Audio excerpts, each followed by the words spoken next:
2016 পরে আবারও প্রস্তাব এসেছে আইসিসির 2 ফরম্যাটে টেস্ট খেলার আয়োজন নিয়ে। মূলত শক্তিশালী যে দলগুলো তারাই নাকি আগ্রহ প্রকাশ করেছে যে একে অপরের সাথে আরো বেশি খেলা হওয়ার জন্য। যদি সব দলগুলোকে নিয়ে এইটা থাকে তাহলে শক্তিশালী দলগুলোকেও দুর্বল দলের সাথে খেলতে হয়, সেক্ষেত্রে তাদের শক্তিশালী দলের বিরুদ্ধে খেলার সংখ্যাটা কমে যায়। 16 সালে যখন এই প্রস্তাবটা উঠেছিল তখন বিসিসিআই এর যে তখনকার প্রেসিডেন্ট ছিলেন তিনি এই প্রস্তাবে ভেটো দিয়েছিলেন এবং সেটা বাতিল হয়ে যায়। কিন্তু সম্প্রতি শেষ হওয়া বর্ডার গাভাস্কার সিরিজের যে উপচে পড়া দর্শকদের ভিড় হয়েছিল সেখান থেকেই আবার অনুপ্রেরণা পাচ্ছে কিছু কিছু ক্রিকেট বোর্ড এবং যারা সম্প্রচার করে সেই সব টেলিভিশন। আপনারা জানেন যে ক্রিকেট খেলোয়াড় বোর্ড তারা অবশ্যই তাদের হিসাবটা করে প্রফেশনালের দিক থেকে, কিন্তু এটাকে যারা সম্প্রচার করে তারা সবসময় এটার বাণিজ্যিকীকরণের ব্যাপারটা চিন্তা করে, তাদের আয় কোথা থেকে বেশি হবে সেটাই তারা চিন্তা করে। অস্ট্রেলিয়া ইন্ডিয়ার যে সিরিজটা শেষ হলো সেখানে 5টা টেস্টে মোট দর্শক উপস্থিত ছিল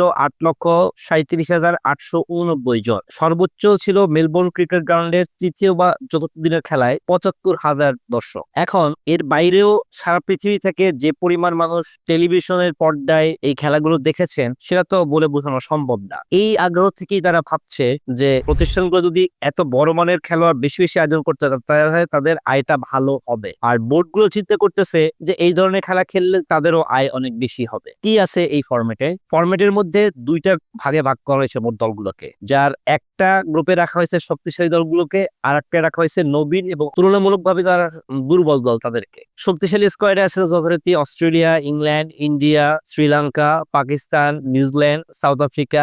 আর দুর্বল যে স্কোয়াড সেখানে আছে Zimbabwe, Bangladesh, Ireland, West Indies, এই ধরনের দলগুলো। এর ফলে দেখা যাবে যে দুর্বল দলগুলো তারা কিন্তু শক্তিশালী দলগুলোর বিরুদ্ধে খেলার সুযোগ অনেক কম পাবে এবং ক্রিকেটের যে বিশ্বকরণের যে প্রজেক্ট সেটা কিছুটা হলেও বাধার মুখে পড়বে। আমি ধরে নিলাম যে অস্ট্রেলিয়ার সাথে বাংলাদেশ খেললে সেখানে দর্শক চাহিদা অনেক কম এবং তার ফলাফল আগে থেকেই অনেকটা অনুমেয়, কিন্তু সেখানে তো বাংলাদেশের শেখার কিছু ছিল বা অস্ট্রেলিয়ারও এই দেশের কন্ডিশনে এসে তাদেরও এখান থেকে কিছু অভিজ্ঞতা নেওয়ার ছিল। এখন যদি এই ফরম্যাট কার্যকর হয় তাহলে দেখা যাবে যে 4-5 বছর পর মধ্যেও হয়তো একবার বা দুইবারের জন্য অস্ট্রেলিয়ার সাথে বাংলাদেশে খেলা হবে। একই নিয়ম অন্যান্য দেশের ক্ষেত্রেও প্রযোজ্য।